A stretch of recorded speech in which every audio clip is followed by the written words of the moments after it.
What's up, guys? It's Joel, Punisher's Paintball. Today we have an exciting video with an exciting guest. We have the Eclipse LV2 versus the Dye DSR Plus comparison video here at Punishers, and we are with Jason, one of our sponsored players from the Zoo PV. And thank you for joining us today, Jason. Thank you for having me. And Jason's a big dye guy, so I'll be curious to see what Jason has to say about the LV2. And if you guys like this video, please subscribe to our YouTube channel. Like the video, drop comments, do all that stuff. And if you guys like the LV2 or the DSR Plus, shop the link in the description. Doug is shaking his head in approval in the background. We'll see you guys after.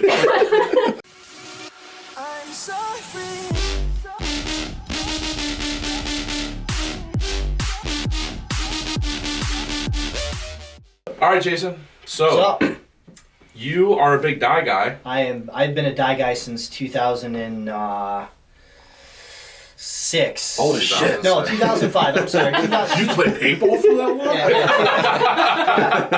Actually, you know what? If you want to get perfectly honest, I've been a dye guy since actually 1998. Because my first dye product was a dye boomstick. Okay. For my Tippmann 98 actually. Nice. And then when I had a 99 autococker, I had a boomstick on that as well. So technically, I've been a dye guy since day one. There you go. It's the day I picked up a paintball gun. Well, they've come a long way. Oh yes, a little bit. And the DSR Plus is the second newest. I guess the DLS would be the newest, but the DSR Plus is one of their newest markers out on the market. You shoot the M3 Plus. You love the M3 Plus. I do shoot an M3 Plus. I had the Iron Man one, and I got it from you actually. I love it actually, and honestly, I never would have got an M3 Plus if it wasn't for you, to be honest, because I was stuck on my DM9. Yeah, for sure. But you shot this and all that stuff, and I'm curious to see everything that you've got to say about this DSR Plus, because I think it is a really good gun. But if we were comparing apples to apples, we'd obviously, I think, Doug, we've already done an M3 Plus video versus LV2. Yes, we have. But I thought this would be an interesting comparison video because this gun does come in at a much price point than the LV2, and we'll talk about that later in the video. So let's get into the actual comparison part of the video and talk about all the different contents of the marker and all that stuff. So first thing is packaging. Okay. You want to run through some of the packaging on DSR Plus? So we're talking about what's in the box, right? Correct. And the box itself, too. The quality of the box as well. Quality of the box. Yep. Jason, I'm going to need you to partake in our tradition here. That cardboard thing, throw it on the floor. Okay, fair enough. Joel always pitches it. Sorry. We do, because it just, that ends up what exactly happens in real life. No one ever keeps it. So, with the DSR Plus versus what I know of Eclipse generally has a harder case altogether. But internally, they're generally kind of the same to me. Not too much of a huge difference. You have multiple slots for your barrel pieces. You have your gun cut out as well. You have your lube, all your extra stuff, battery, charger, your cool quick guide here that I don't think I've ever looked at. Correct. The DSR comes with just basic Allen wrenches, that you can buy anywhere. Versus the die tool. I guess that's the upgrade in the M3, right? This is the new multi-tool. The new multi-tool that we're calling that, the 1980s Allen wrench set, Well, that's the new multi-tool. This new multi-tool, it's like half of what the old, the nice multi-tool was. Right. Yeah, totally different. And of course, the barrel bag, which we all need for safety purposes. An unbranded barrel bag. It is unbranded. I didn't even know that until I picked it up and saw that. Shows you where I go with my dye. I've always been top of the line with dye, unfortunately.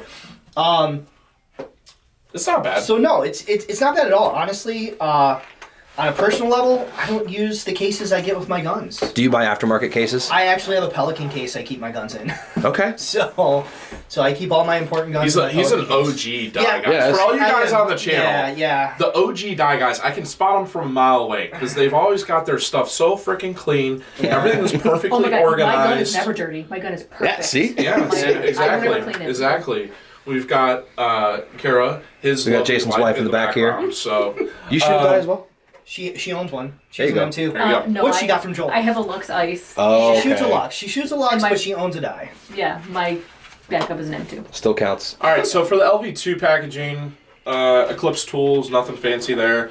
They did obviously change the packaging from previous generations. with this like separation piece, which also has like this band here, which is really nice. So this can actually, instead of flopping and win like with the Luxes and with that, That's kind of cool. it does hold it into place, and it also holds your barrels into place if they were to ever fall out. I like that it's got bigger mesh too, the middle part there to hold stuff. 1, 2, 3, 4, 5, 6 slots, labeled parts kit, oil, and all that stuff. I'm going to give the packaging to the LV2 because of a few things. The parts kit, the manual, the extra barrel slots, and like this is being super particular, but what do you think? Definitely, I'd have to agree with you on that one. I didn't know they had the cool band. I didn't know they had the mesh part. Yeah. This is with the CS3s and the LV2s. Yeah. Because their old one I wasn't crazy about, but they really knocked it out of the park. And this doesn't dent. Right. The harder did. cases definitely are way better than these on that. Yeah, the agree. DSR Plus ones though, I've noticed those don't really dent either, which is nice. M3s I think are the same case, right? Yeah. Yeah. So I mean. Overall, both good packaging. Yeah, but I would definitely give it to the Eclipse. They're a little more in on the packaging part. All right, barrel. We already know how this is going to go Do I throw downhill. this on the ground? Do I throw this on the ground? No. All right, so we've got the S63 barrel on the LV2. This is a 3-piece barrel. You're going to have your insert. And then your barrel back and your barrel tip. It's spiral porting. It's 14.5 inches. Over here we've got the core barrel, which is it's basically it's a UL, isn't it's it? a UL, yeah. It's a UL. Yep. The tip is the old school UL. Yep. With barrel. the fatty. It's flared. Yep. And the back is a little bit different compared to the ULs. A little bit. Jason, what do you think? I mean, let's be honest. Like I said, my first dye product was a barrel. Right. So dye's been in the game with barrels since day one. Yep. And they make a superior barrel. I do respect them. Yeah. An Eclipse barrel with the inserts and that you get with it, because I think you get two inserts? You get 2 inserts. Yeah, you get 2 inserts, which are 2 different sizes. And they're relatively inexpensive to get. You can get a total of what, 4 sizes? Okay. So on a price level, the inserts, but I mean, like we've talked, I'm old school. I don't use inserts. I never have. I've never bored my paint. Yeah. In 25 years of playing paintball, I've never bored a paintball. You just go 8 all the time? I literally throw a dye barrel on any gun I own, and it shoots straight every time. I will say the sound signature on the UL barrels, because like we've got Doug in the background who's just itching to say something. Right. But the sound signature on this is actually really good too. God, I don't know. I actually think I'm going to go UL still. Just because I like the idea of a 2-piece barrel compared to a 3-piece. It's just a little bit more simplistic for me. Simplistic? In that sense, I think the S63 is better barrel than the FL barrel was. Oh, 100%. 100%. And I like the fact that it's got this rubber sleeve so you can customize it and all that stuff. I do too. But overall, the sound signature and all that stuff of a UL barrel, you can't really beat it. And as far as the sizes and availability, they both will only get 4, right? Because you can buy additional backs from dye. There's only 3 of these. There's only 3 sizes total? Yeah. No, I think it's 4. It's 8.0, 8.4, and 9.0, or 8.9, I think. It's 9.2, 8.8, 8.4, 8.0. Oh, they have a 9.2? So you can do 4. I didn't know they had a 9.2. Yeah, so they have a 9.2. They're hard to find, but you can get them. So they're pretty matched on availability. I'll say it's probably cheaper to just get the inserts over the barrel backs, but 100%. But the sound signature, the look, the feel, because Joel himself on his CS3, if I'm not mistaken, shoots a dye barrel that's custom anodized. Is it not? I don't know what you're talking about. You look pretty guilty. Yes, I do. I use the dye barrel on my CS3. I'll put you like, I use my 8.4 back on my M3 on an average. You know, just because that's generally the. Yeah, it's I use paint's smaller now, right? Yeah, exactly. But I can throw my 8.8 on there, and I can't tell the difference. Yeah. Legitimately, in a shot. So you're going. It just shoots. You're going UL. I'm going UL. Well, S63 for me. Okay. I prefer an insert style, but that's just me. Got it. Feedneck. LV2, in my opinion, it's got a large thumb wheel that comes stock. Yeah. Now, Dye did just release, and we have them in stock, thumb wheels. Oh, they have a thumb wheel. Correct. Nice. That you can use for DSR, DSR Plus, DLS, all those ones that didn't come with a thumb wheel. Right. But I think strictly for the fact that it's got a thumb wheel, you kind of have to give it to the LV2. Well, all right. Now, if we're comparing apples to oranges, then it really doesn't fall into play because that's a higher value gun than this is right here. That's true. So that is the purpose of having a thumb wheel and a higher value gun coming that way because my M3 has a thumb wheel. Well, we'll get into value later. So it's that's stock for a reason because it's a what $1,500, $1,600 gun. Right, versus this being a $1,000 gun, it's not going to have that thumb wheel. That's fair. You know, so I mean, yes, I agree. A thumb wheel is definitely way better. So I'd definitely give it to the LV on that one. But when we're looking at cost and range, this is considered a mid-range Well, and you gun. can spend the extra, I think it's 15 or 20, but $5 and get the thumb wheel. And still be better than price point on Price that, point if than you're looking that. at that. Yeah. But yeah, So, yeah, this should have never came with a thumb wheel in the first place because of the range it comes in. yeah. The fact that it has a clamped feed neck is impressive because the mid-range guns prior to this in a die level didn't even have a clamped feed neck. They were still doing the screw. So Good input. I like that. Been around That a is pretty little correct. All right, eyes. eyes. So They you work. want to explain to people? They work. Well, explain the eye pipe system to All everybody. right, so everybody hates this eye pipe system. I okay? actually, as much as I speak about dye, I actually love the iPipe system. so I don't know if everybody knows the history of the iPipe system. Do you know the history of the iPipe system? came and why around they to came with it? But do you know DM7. why? Do you know why they did it? Well, they did it so that when you chop paint, it would clear the breach. That was part of it. You know No. the other reason? Wait. Can I say this? Because I might know it. So we talked to Billy down in Florida, and it was because he's like, you can just replace that after such and such amount of time, and then there's no breach wear, so you That's get a sealed exactly it. shot It's every breach wear. time. It's breach wear. It keeps your. That It keeps gets you breach wear. Everything gets breach wear, but this piece of plastic is the only thing that gets breach wear. And for what? $30? 15. $15? Yeah. You literally have a brand new breech for $15. So they tried to do it for resale value, to improve the resale value of a die gun, because let's Interesting. be honest, resale value of a die gun is not good. Nope. Right. Never has been. Right. But that's what they tried to do. This little piece of plastic, they tried to make a resale value because of that, Yep. and that reason alone. Now, Now on camera, Billy said it was for breach wear and to help the seal stay, whatever. But I think you are on the it money was with 100% that. resale value. Let's be real. It's business. Yeah, let's be honest. It's all about money, right? Right. Yeah. So, I think it's a great system. $15, you get a new eye pipe, right? yeah. Now, I will say if it cracks, like, it's got, hopefully, like, if you buy a DSR Plus, you should probably just buy an extra eye pipe. I think I have 3 in my bag. Yeah. There you go. Yeah.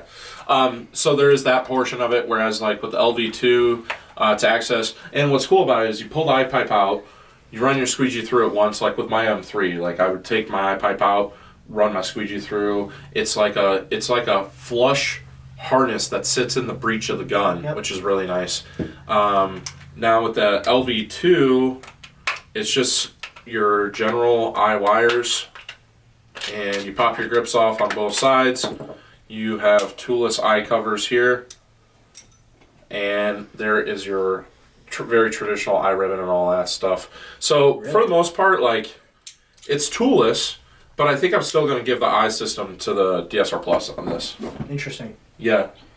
Does this still have ribbons, or is there a brake like the M3? Because I haven't broke one of these apart. There's a brake. There's a Yep, it is wireless. in So it between. is wireless in between. That's pretty sweet. Yeah. I do like that. So which one are you going to choose Oh, I mean, for eyes? let's be honest. I'm gonna pick die. Yes. That's a no-brainer, right? Yeah, no, I agree. But, I have a think that's legitimate fair. question for you though, since you've Yeah. been using dye for so long as well. Have you ever had a cracked eye pipe interfere with your No. eyes? Either way. I have not. Either I have way. not. Especially with that 4th gen eye pipe. And I get the cracks generally on the bottom, Yep. which generally don't interfere and Correct. won't break. Like, I've never actually taken a broken eye pipe out of my gun in as long as I've been shooting them and it fall apart. I've never It's seen the it. construction. I've of it. never the witnessed construction of it. Even Is the like older that. ones. Like, it doesn't. It's not the type of material that cracks, or like it doesn't. It doesn't shred. Like, there's no pieces that shred. It just kind of cracks. Yeah, Yeah. it'll crack. Yeah. It's like a So- windshield. It'll crack. Right. Right. Honestly. All right. So eyes and then battery changing. They're going to be very similar. Like, Yeah. you know, you guys just saw what I did with the grips there. Very simple to pop that off. The DSR Plus. It takes a 9-volt and It takes a 9-volt. do you still need a coin to turn that bottom thing? Yeah, It's kind of a pain in the butt. It's in this, isn't it? Yeah. Yeah, you do But need you have a coin. to turn it. Yeah. At least the first few times, as that plastic wears, it becomes a lot easier. But when it's brand new like that, it is kind of a pain in the butt to change it. I think for battery changing, I'm going to give it a wash between the two. Just because, like, this is very simple to do. That's very simple to do. I don't think that I mean, if you just there's one over the turn other. this and open this up. Turn that 180, pull it down, and change the battery with that, and then you push back up, turn it 180. So I mean, that you got to pop both ends, pop the back out, pop the front out. Honestly, no, he's really going for it right now. That's more work, right? He wants the point. No, I mean in reality, that's more work. It is, but like, is it enough? Like, oh, like if I had a quarters, pop. All right, so Jason's going high. It's going to be a 101. Jason's going high. I just set mine on a pad and it charges. That's true. I mean, I don't do any of that work. No, you don't. You have to plug yours in. I set mine on a pad and it charges. Well, you plug it in. It doesn't do anything crazy like that. I think I'd still give to Die because there's no other guns out there where you set it down and it charges. Die's the only one running that. Lux does too. Lux will do that now? Mm-hmm. Yeah. The new ones? Yep. TM40s. All right, fair enough. Yep. Fair enough. Yep. They're catching up. Way to follow suit and Die, Lux. Way to go. So anyway. Don't be a hater. Hey, all right, trigger between the two. So I'm old school. I like to tinker. Yeah. You know, so I don't like any stock triggers. If you're forced between this one as compared to that one. So I've shot both triggers, and I like the Die, of course. I will say I like this trigger shape better than the Die's deuce type triggers. You don't like that Edge 2 trigger? No, is that what they're calling it, the Edge 2? Yeah.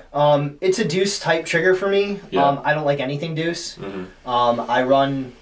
I actually have the Russian Legion trigger for my Die, and I also have a Scythe trigger off of M3, or no, M2. So those are the triggers I like. I'm not a fan, but like stock completely out of the box, to me, I can't really tell the difference. On like the spring, on the magnet spring, whatever's in I actually like that trigger more. It seems a little bit smoother to me than this trigger. Like this trigger, I don't know, just kind of like, it's got like a grainy feel. When I pull it, it kind of like, there's like a lot of, it's not as smooth compared to the Die trigger. So for that reason, I'm going to pick the DSR I do feel Plus. what you're talking about there. All right, board and programming. I think they're both pretty basic. They both have the basic modes you need, right? This doesn't have... That has a joystick, so it's going to be up, down. It's got audible noise, so does this. I think, like, overall, they're pretty similar. I'm going to give it to the LV2, and the reason I'm going to give it to the LV2 is because I think it's a little bit easier. That joystick can be kind of a pain in the butt to, like, get your finger in there This and go one up can and be, down. definitely. Yeah. Whereas, like, with this, there is 3 buttons on the back, and you just go up and down with it. So I think, and it's like the resolution on the screen seems to be a little bit, well, maybe not cleaner, but yeah, I don't know. Sitting in a dark room here, you know, it's hard to tell in general. Oh, that's pretty bright too, though. Yeah, it's pretty close, guys, between the two. But I'm going from just like a programming perspective. I think that I'm probably going to pick the LV2 on that. Yeah, just because. Planet. I'm What's that? I'm gonna give it to Planet for that one You're too. gonna give it to How Planet? many modes do they have, though?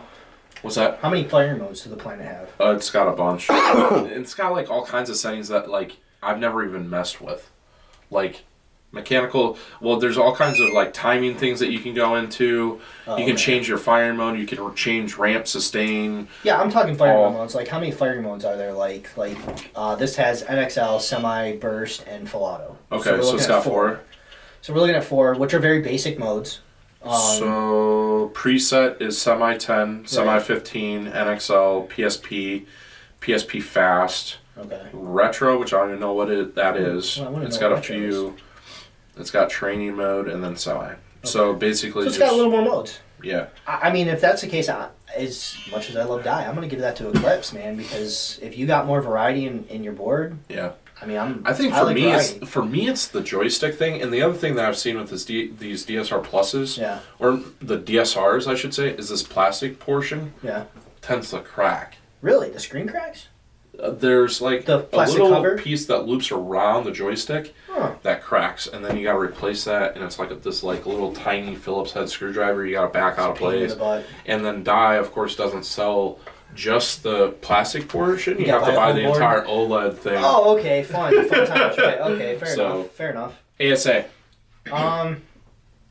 Take a Pops ASA all day long. The little lever here. I'm disappointed when you upgraded the DSR, you didn't upgrade the ASA. Stupid. Yeah. They made that bigger, which I will say, from a leverage perspective, it's easier than the other ones. Yeah. 100%, because I've had a couple M2s and I've had a couple M3Ss, and they have that old school lever here.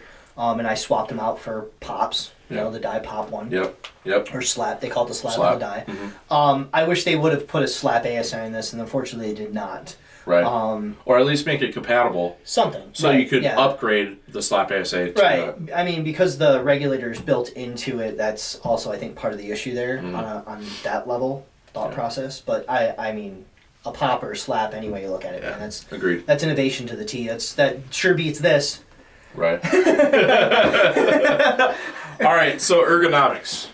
Honestly, ergonomic wise, I smaller hands. Doug touched on this in a previous video. That's why he likes his shockers. Ergonomics, I'm gonna take a die all day long. I've said it before. I'd own an LV2 if the grip was smaller. If the rear grip was smaller, it's just too fat for my hand, and it's not. You're talking about this, like the distance the width. here. Yep. That's my favorite point. You had this like little arc here, like almost like a. Yeah. I mean, this has been the design for die since DM6s. Let's be honest. You know, in fact, this was so popular back then when in 2006 when it came out. They started making the grips alone for the 4s and the 5s. Yep. You know, because it was that popular. Yep. So. It feels good in your hand. It does. It does. I'm really close between the two. I'm a bigger guy, so I don't mind that portion of it, and I like the foregrip of this because it fits my hand. My biggest issue with the DSR Plus is like that front grip is really freaking small. So my hand hangs short off the bottom. Yeah. That's my only issue. It's funny that Joel says that too, because Joel teacups his guns anyway, but even that's a little short for him. Teacup means like I tend to hold, like my CS3, I hold down here. Yep. Really? I don't hold a foregrip that way. But I do not wrap my hand all the way around a foregrip. Yeah. He's one of very my few guns. people I've witnessed do that. Like I actually do this. Like when I come around, like if let me put it on. I'll show you because it makes a difference to me. It also controls the front end of the gun. I think it controls the front end barrel of the gun better. Right. I actually wrap here. Right. I hold it with like this, and I put my thumb up there. Well, you're definitely not doing that on this monster. And no, I've done it with that. Have you? Yeah, when I shot at your house, I've done it. You know, but it just helps me control that front end a little better, where I can get that barrel where I need it to be on that snapshot or whatever. Yeah. So. Okay. I'm gonna go. God, I'm probably gonna go DSR Plus for ergonomics. I don't know though. I'm a bigger guy. I think that like the LV2 is really close for me. I mean, for me it's probably gonna be a wash, but I understand what you and Doug are saying on the ergonomics. All right, weight. I mean, do we even need to weigh them? I'm pretty sure this is heavier. I'm willing to bet that this is heavier. The DSR Plus? I think it's heavier, is it not? Oh no, the LV2 is a Really? monster. Is it? Yeah, it's a big, heavier gun.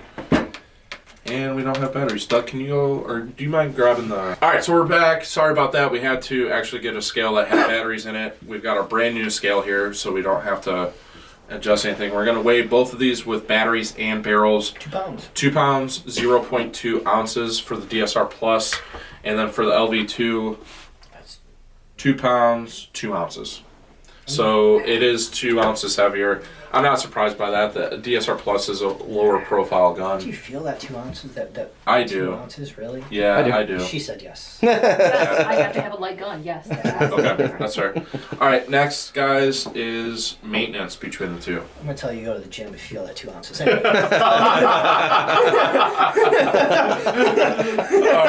All right, maintenance between the two. Maintenance, man. I mean, anything nowadays. Is anything really a high maintenance gun anymore? Because I'll tell you right now. You're talking to. Back in the day, die guns were high maintenance guns. They've always have been. They always will be, to my understanding. Like worse maintenance or better maintenance? They require more. They require more, right? So like, I'm gonna have to probably say that's probably gonna supersede the maintenance because literally it's just that little bolt right there, that little. So what's thing cool that about the comes LV, out, right? and I'm gonna say the I wonder if I can LV2. get this out. I love the demonstration Joel does with every time we do this. Here, wait, watch him. I'm gonna say He's the gonna LV2. take the whole thing apart, Yeah. completely toolless. We're at like 10 seconds, not even. That's everything. I think he's been doing this too much. That's it. Huh? That's the whole thing apart in like less than 30 seconds or less. LPR, HPR, and Yeah, rubber. but this is pretty much it for this, unless you need to work on the solenoid, which you shouldn't have to. Well, it's not the solenoid. It's my argument would be the HPR. The HPR. How often are you working on the HPR though? You'd be surprised. Let's be honest. You'd be surprised. I service my reg like at least once or twice a season. Really? Yeah. Why?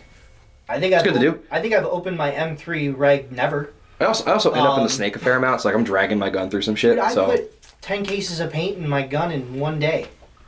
I think feel bad for your gun. the thing is not it's not use. It's whether like, which one you're maintaining more. It's when you maintenance it, which one's easier.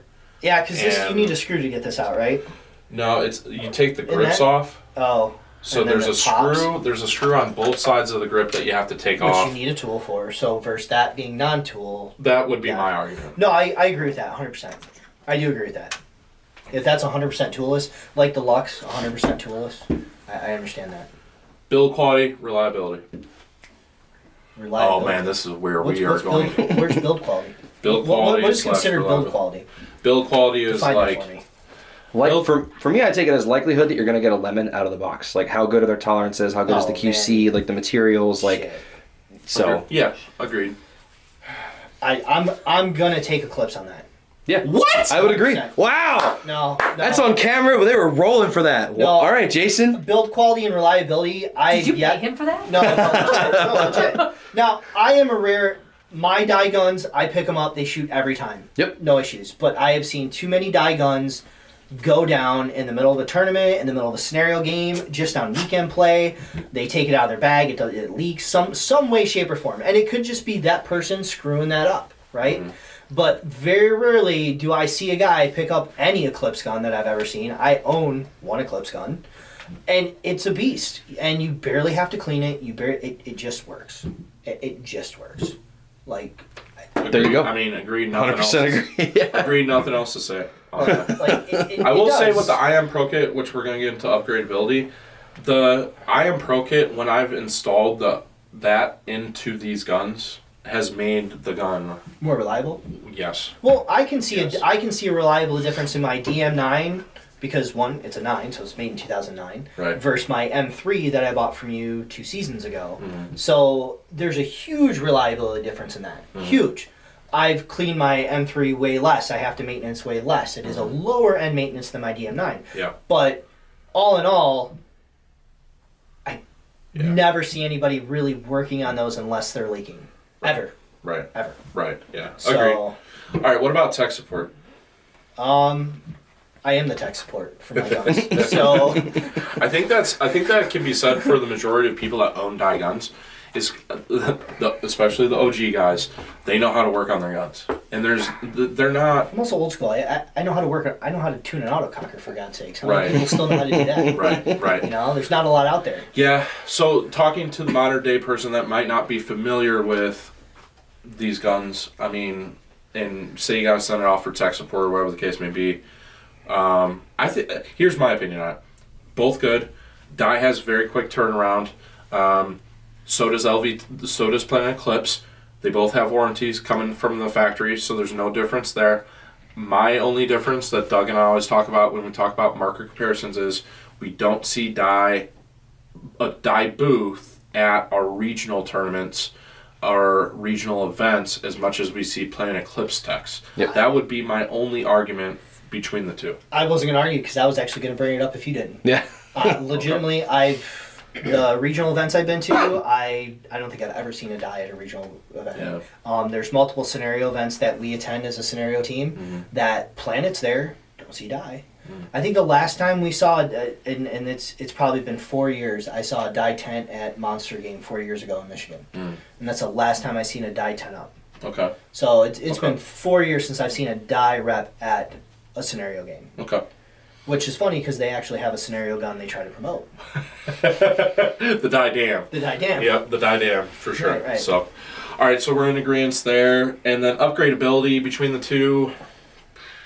So you can get Deuce Trigger, you can get Sight Trigger. IM Pro Kit. IM Pro Kit, and I think that's pretty much everything. ASA add-ons or nothing for the ASA for the? No. I'm going to argue upgradability, right, is we're looking at a mid versus a high. You shouldn't have to upgrade a high-end gun. You shouldn't. Back in the day, you did. You'd buy a $1,500 gun and then buy a whole new frame and this and reg or whatever, but not anymore. There wasn't a $1,500 gun on the market back then. What was there not? The most... What was like the premium price range back then? 10, 11 at best. Okay. I think my DM9 brand new was about 1,100. Okay. Right? Yeah. Which is now this. Yep. right? So, and yeah, you could upgrade. What though? A trigger? That's about it. That's the most common upgrade I see. A barrel? Maybe? Yeah, that's really, nowadays that's it. I mean, so like you can get the Infamous offers 2 different style deuce trigger for this. Right. And you can get different barrel inserts for it if you want to. It is autococker thread, so if you want to put a different barrel on it, you could. But yeah, that's pretty much all you can do with that. When I think of upgradability, I think of performance upgrades. Right. Right? Not cosmetic upgrade. Because to me, a trigger is a cosmetic upgrade. It's not going to change your performance of that gun. A trigger has nothing to do with the performance other than it shoots that ball. Right. A barrel is a performance upgrade. But most of these guns have top tier barrels already. Agreed. So what is there to... I mean, I wish they still made them cheater boards, is what they call them nowadays. Back when I was a kid, they were just called boards. Like, I still own a Virtue in my DM9, so I own a cheater board still, and I love everything about it. And if I could put one in my M3, I would. Yeah. So that to me would have been that would have been the upgrades. Right. But there's nothing to upgrade anymore. No, there isn't. I would say the fact that you can put the Iron Pro Kit in that. And you can get 2 different styles of triggers. You can get the deuce and a side style. I think that the DSR Plus wins upgradability because of that. But to your point, it probably should because it's mid-range, and you should have the option to spend a little bit of extra money to make it. And the Iron Pro Kit is definitely makes it more efficient, right? Yeah, it's a performance upgrade at that point. Correct. So the performance stock versus the performance stock, that's going to win on efficiency where this is not. Right. Now you do the upgrade, this is going to win. So yeah, this is going to take the upgradability all day long just because of where it sits in the hierarchy. Agreed. So. All right, guys. So that's it as far as like the actual guns broken down and dissected, both of them. So now we are going to go outside in my backyard and do a shooting side by side with Jason and Doug, and we are going to shoot both these puppies and talk a little bit more about shot quality, paint handling, efficiency, and all that jazz. And then we are going to give you our honest opinion on these 2 markers. So we'll see you outside. All right, guys, thank you for joining us now here at Joel's place. We ended up picking up a straggler here, our buddy Jason, that we used to play with on Punishers. Zoo PB. And so now he is our guy for the Zoo PB, their scenario team. Catch them at Living Legends. And what else this year, Jason? Oh, no, actually, we're going to be helping Joel at Living Legends this year. There you go. We're going to be at Robin Hood. We're going to be at Blast Camps, Mad Max, and The Purge at Blast Camp as well. There you go. So you got to catch the zoo at any of those events coming up here this season, guys. But so we're going to do now our shooting comparison for the Planet Eclipse LV2 and the Dye DSR Plus. So since Jason is our resident Dye lover, I'm actually going to do this portion with him. Joel has shot these both a ton. He knows what they both feel like. But today you're going to hear me and Jason go toe-to-toe a little bit on some of these last couple features. So I'll try to remind him what they are as we go. But yeah, so we're shooting. What are we shooting? Kind of a hodgepodge, some HK paint here? Yeah, so this is actually not the Defy. We're actually shooting HK level 3 here, guys. And we do have some Defy paint coming for a different video. But we are shooting level 3 through this, as well as some Defy, like lower level paint that the DSR Plus has. So it's going to be level 3 paint. And I'll let you 2 go at it. We'll take it away. And Jason, I'm curious to see, since you're a dye guy. All right, so first up, Jason's going to rip a bit out of that.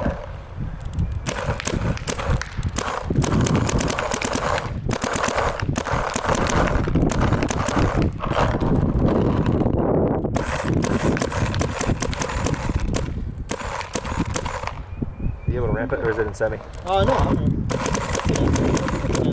There you go. Yeah, oh, no, it's in center. That's just me. There you go. That's just me ripping, my bad.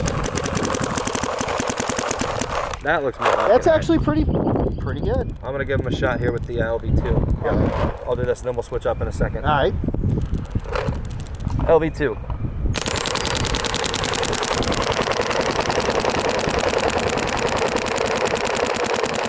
So I'm pretty familiar with that at this point. I do really like the shot of the LV2. I'm going to grab Jason's gun now. We're going to do a little switcheroo. I'm going to make him shoot the LV2. So I'll give you this first. Yeah, I'll take that. Right there, Jason. Let's try this.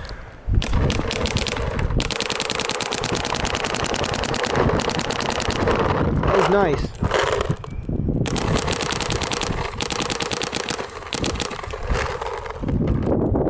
And I'm going to try me a DSR. I haven't shot one of these in a minute, so I'm excited for this.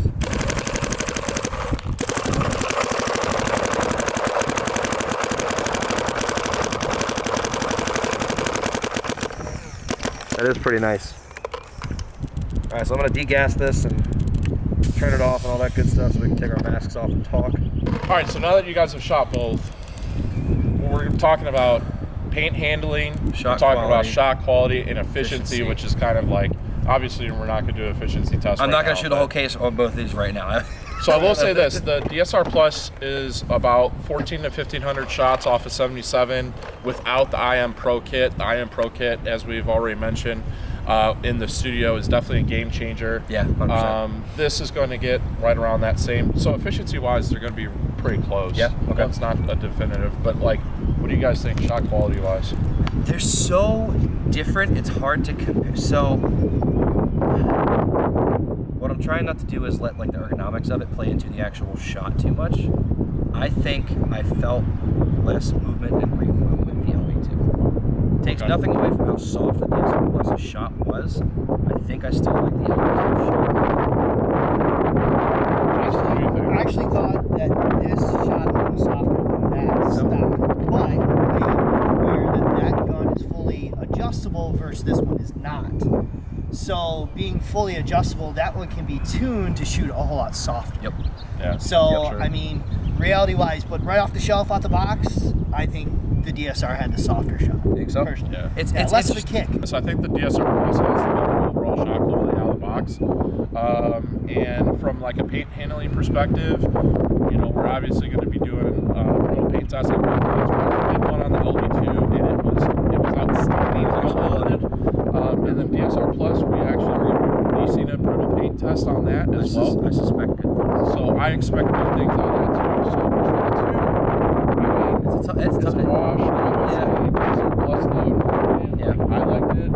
Jason liked The it. DSR fits in my hands better. I know we talked about that already with the ergonomics because it's just a larger marker. Are we talking about ergonomics now? In the earlier part of the video before you showed up. Okay. But yeah, so it's super close, but I think we should give them the value portion. Yeah, of this, so $1,600.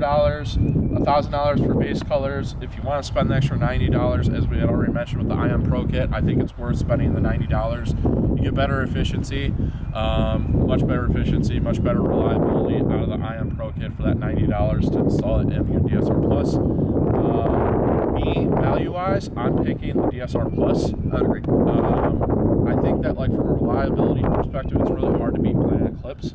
But I will say, if they were the same price, I would go Planet Eclipse LV2. But for $500 less, even with the IM Pro Kit installed, I go DSR Plus. I would agree because even though you can do more with this tuning-wise, there's a lot of programming that you can do with die guns in general. Yeah. If I'm not mistaken. So they're really closely matched on that. The ergonomics on it are great. I know the channel knows that Doug's not a huge die guy, but actually out of all the die markers, I do like the DSR line since its inception. So tough call, but I also think the value is there for the DSR. I mean, it's $500 fewer for a gun that is still super solid. I mean, I shot one just this past weekend with the IM Pro Kit, and it actually gives a softer shot. Really?